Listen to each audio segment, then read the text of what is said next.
नमस्कार मुझे गोटे बड़ कथा आपको कही चाहूँगी कि क्या ना केतटा सिम अच्छे आप घरे बस केमी जानवे तो से विषय में प्रथम गूगल ओपन करूँ। ओपन करापर TAFCOB दे क्लिक करूँ। क्लिक कलापर एमती इंटरफेस आसे ओके करदे फास्ट लिंक तो क्लिक कलापर आप 10GB जो मोबाइल नंबर आधार सहित अच्छे देवे दे कैप्चा कोड देकी OTP देवे। OTP देकी लॉगिन करेंगे। लॉगिन कलापर एमती देखदेव मोर ना 3टा सिम अच्छी तो 3टा ही देखा तो सेकेंड थर्ड मोर फास्ट नंबरटा मुझे नहीं मन ना तो से लगी मुझे चाहिए बंद करी कहीं सिम ही क्या पाखे ना मो पाखे ना कि आउ क्या ना तो ताको मुझे बंद करदेवी। बंद कलापर ये नॉट माय नंबर देखिए क्लिक करेंगे।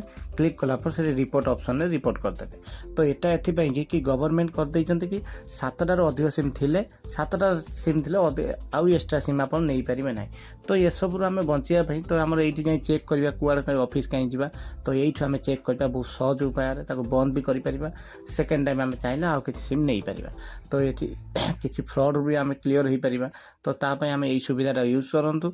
आप तो जल्दी आप जो सिम आप ना थिला यूज करना तो बंद करूँ। मत जनातु एटा केते दूर ठीक।